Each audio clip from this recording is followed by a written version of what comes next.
y de pronto ya es, hasta hay un abuso ya de la grosería, ¿no? O sea, se convierte en algo que hasta pierde cierto efecto sabroso de lo padre de una grosería, que es que te estás animando a decirla. Casi yo lo veo como otro clásico, casi, ¿cómo se llama? Como señal de honor de un humorista. Es que en muchos sentidos el principal blanco tiene que ser uno mismo. O sea, pero es que es una parte fundamental del trabajo humorístico o artístico en general, una parte fundamental, el saber que los límites no están muy claros. O sea, entonces debe uno poder seguir jugando con los límites y equivocarse. O sea, por Dios, o sea, es fundamental, o sea, podernos tropezar y podernos pasar de lanzas.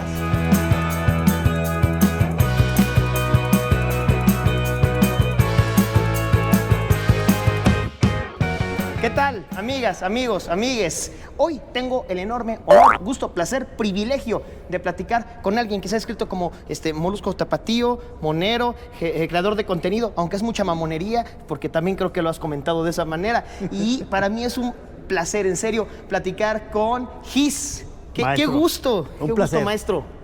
La verdad es que es uno de los referentes que hay aquí en Guadalajara y a nivel nacional en cuanto al humor gráfico se refiere y también al tema de la creatividad. Y en esta ocasión presentará en la Feria Internacional del Libro Gato Encerrado, que es un compendio. Sí. Es un gran compendio de la historia, no solamente de Gis como monero, sino también de los contextos que se han vivido a lo largo de las 4 décadas que llevas dibujando.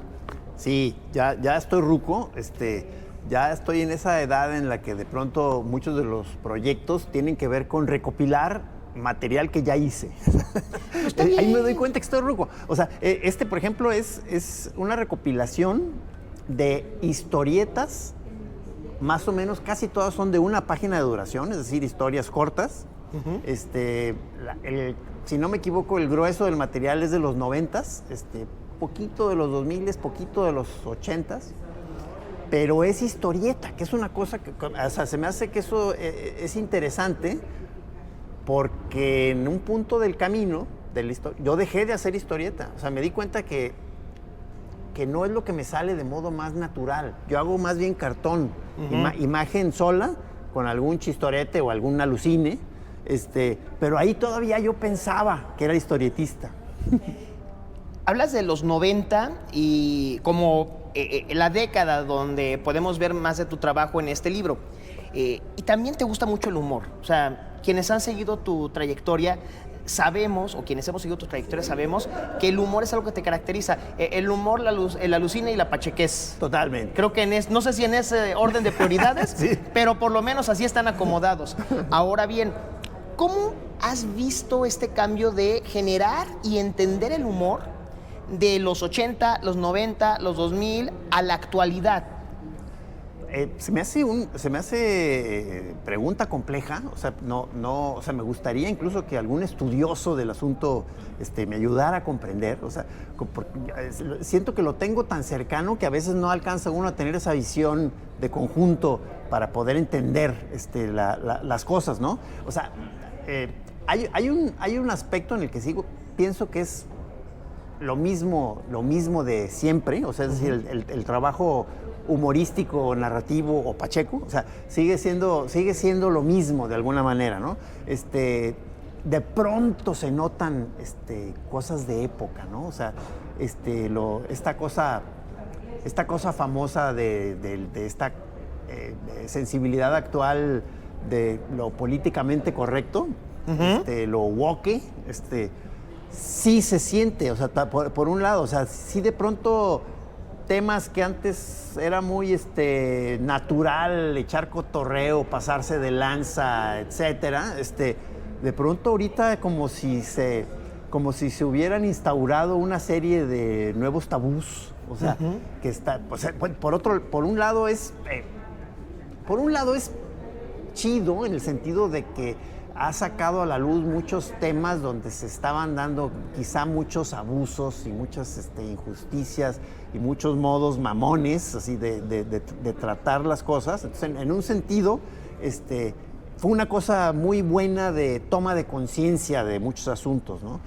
Pero, o sea, pero trajo también unos excesos, casi hasta diría censores. O sea, Es que, digo, en la historia, por lo regular, todos los periodos y la consecución de los mismos se resumen en tesis, antítesis y síntesis.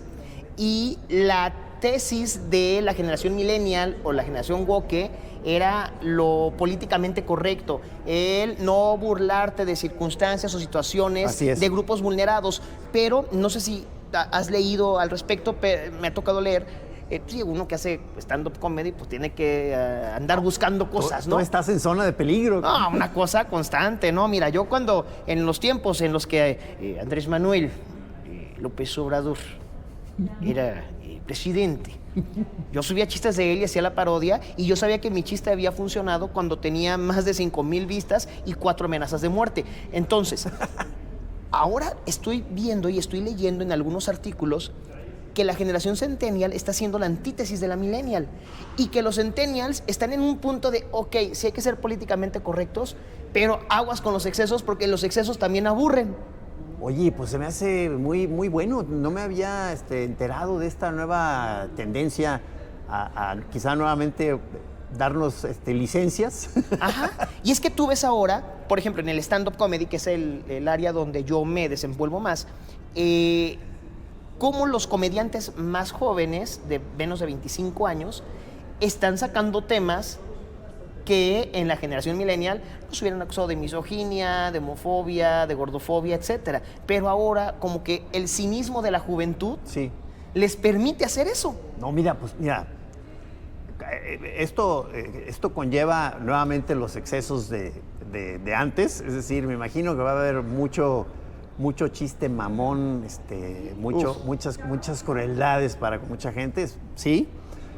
Pero es que es una parte fundamental del trabajo humorístico o artístico en general, una parte fundamental, el saber que los límites no están muy claros. O sea, entonces debe uno poder seguir jugando con los límites y equivocarse. O sea, por Dios, o sea, es fundamental, o sea, podernos tropezar y podernos pasar de lanzas.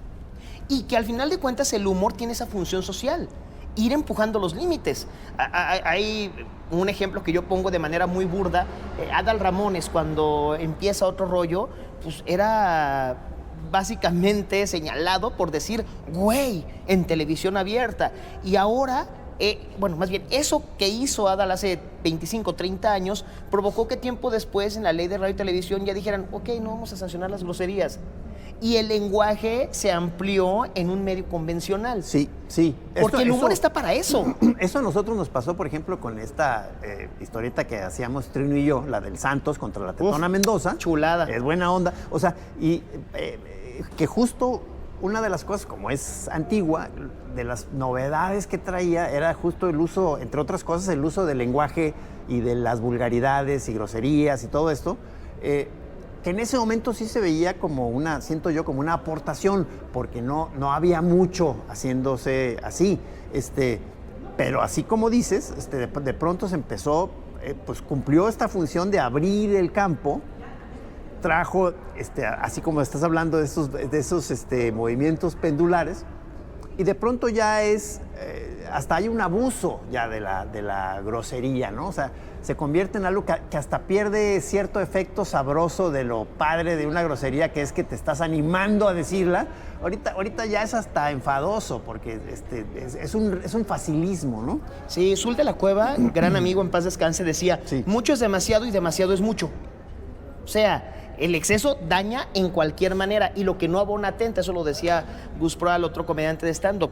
Y creo que también es entender el tipo de humor que deseas hacer, el que deseas comunicar, y sí ser responsable de lo que vas a decir, escribir o dibujar. Tampoco significa que lanzas un chiste con algún tema fuerte y luego te quieras escudar o quisieras retractarte. No, es que es un chiste, perdón, cuando tu intención sí era negativa. Sí, o sea, es que muchas veces realmente hay una parte del humor en que la intención sí es molestar, o sea, sí es echar lodo, o sea, es una de las partes de la chamba. Y los moneros en general lo saben hacer perfectamente porque le tiran a la autoridad. a la figura de poder, o sea, le pegan hacia arriba, como se dice regularmente, Ajá, que eso ajá. es lo que tendríamos que hacer. Digo, no sé cómo lo veas tú, pero para mí el humor negro inteligente es aquel que realmente es disruptivo con quienes ostentan la autoridad o el poder. Porque burlarte demasiado de grupos que fueron ya muy vulnerados, pues tampoco abona tanto al desmadre. Bueno, por supuesto, y hay miles de casi cosas que uno como humorista valora, ¿no? O sea, además de esa que dices, por supuesto, casi yo lo veo como otro clásico, casi, ¿cómo se llama? Como señal de honor de un humorista, es que en muchos sentidos el principal blanco tiene que ser uno mismo. O sea, Exacto. Digo, cuando no estoy hablando de la caricatura política, sino del humor en general. Sí, sí, sí. En el stand-up, muchos de los grandes genios del stand-up están siendo ellos mismos uno de los materiales primordiales de la sorna y del ataque. O sea, eso es muy chingón. Sí, porque aparte creo que el humor también cumple con esa función. Entender que vulnerarnos también nos hace más fuertes. Aceptar nuestros errores, nuestros defectos, nuestros puntos débiles y poder reírnos de eso nos da un escudo para que los otros, cuando nos quieran lastimar, no puedan. Porque ¿qué vas a decir que me ofenda cuando yo me ofendí lo que tenía que ofenderme? De acuerdísimo. Ahora bien, con Gato Encerrado, ¿qué es lo que estás, además de celebrar, darte esta introspección por 40 años, qué es lo que buscas que la gente entienda, que la gente disfrute al momento de leerlo? Pues mira, yo siento que es una invitación más, nuevamente, a que vean las cosas que yo hago. O sea, no aspiraría a mucho más. Los que ya lo ubican mi trabajo, pues, ya saben que van a encontrar ahí es eso, ¿no? Pero alguien que no conocía mi trabajo, pues es una buena manera de que vean mis obsesiones, mis modos de usar el humor o la cosa esta extraña que yo le llamo humor, pero ya con límites muy difusos, el alucine. O sea, hay mucho, aunque suena pomposo, pero digamos, hay muchas cosas en que como que me atrae, por así decirlo, experimental. Cosas en donde no entiendes muy bien qué está pasando, intentos como de medio ir armando ahí en el aire quién sabe qué, como si fuera una investigación ahí mismo, o sea, de los límites de dónde puede llegar un alucine. Ahora, ¿cómo hiciste la curaduría? Porque desconozco, no sé si ya tienes el conteo de cuánto has dibujado, pero hacer un compilado requiere de un proceso exhaustivo de descarte y de selección. Sí, sí. ¿Cómo fue el trabajo? Porque también creo que duele dejar creaciones fuera de un texto tan emblemático como va a ser Gato Encerrado. Sí, mira, una primera modo de agruparlo fue seleccionar este tipo de material que te digo que ya no hago, que son historietas. Entonces, hasta en ese sentido, pues, es una curiosidad interesante que vean el lado narrativo de His. Es una cosa muy curiosa de la historia que cada quien va armando con lo que uno hace. En un punto del camino yo seguía pensando que yo era historietista, es decir, es una cosa clásica de un área de la caricatura, pues esta narración secuencial de historias o pequeñas historias, y yo como hago caricaturas sentía que era casi una especie de obligación profesional. Un caricaturista hace historieta, ¿no? Y bueno, hice, pero me fui decantando, me fui cada vez yendo más hacia lo que me salía más natural, que es lo que alguien que me conoce sabe que es lo que hago, que yo soy más sintético, yo soy más de una sola imagen en donde ahí está pasando todo. O sea, es una especie de micronarración, pero ahí todavía había viñetas. Wow, la verdad es bastante interesante y sobre todo entender, y creo que es también una lección que se puede dar a la gente que va a leer el libro y a quien te conoce, entender que a lo mejor tú tienes un objetivo al inicio de tu carrera o en algún punto de tu vida, pero la misma vida te va llevando por otro lado y te va haciendo entender Exacto. realmente en dónde está tu punto de talento, tu punto fuerte y explotarlo a más no poder. Así es. O sea, y como te digo, yo actualmente trabajo de otra manera, en el sentido de que o hago estos cartones o chistes de una sola imagen, o mis alucines, ¿verdad? Que es, creo que es una marca de la casa. Hago muchas veces cosas que ni yo entiendo bien de qué se trata. Pero en ese sentido, en el libro aparecen muchos de mis temas clásicos, muchos de mis obsesiones clásicas. Hay mucho material sexual, hay mucho material confesional, mucho material existencial, Pacheco. Wow, qué joya, que por cierto nunca se me olvida una animación que en los albores del internet que hacían de El Santos y la Tetona, de una limosnita para este pobre tanate ciego, no sé por qué. Sí, sí. Esa frase, mira, siempre he querido el dibujo y la frase para una playera, siempre. Oye, no, pues tenemos que hacer un sticker, cabrón. Ay, sí, por favor, yo sí lo compro. Y nada más para despedir, nomás, sí, no había tenido oportunidad de decírselo, independientemente del mundo monero, del humor, etcétera. Qué buenos chilaquiles con labio venden en tu cafetería, mi rey, no puede ser. O sea, ahorita, desgraciadamente, en el Miño Imperial, que ya se llama Miño Imperial, ya ahorita no estamos dando desayunos. Pues sí, por eso te digo. Sí, pero a mí también era mi favorito. ¿De acción no? No, mira, varias veces estuve ahí degustando. Maestro, gracias, no, mira, maestro. Chulada. Gran preparación. Y vayan ustedes a su librería favorita, a su plataforma, no vayan a carnicerías, no creo que lo vendan ahí. Gato Encerrado, obra de Gis, gran maestro, gran humorista. Gis, enorme honor, gusto, placer, privilegio. Que sea la primera de muchas conversaciones. Muchísimas gracias, Se platica maestro. bien padre Un contigo. placer. Gracias. Y síganle, suscríbanse y todo lo que dicen los influencers, al demonio todo. Gracias.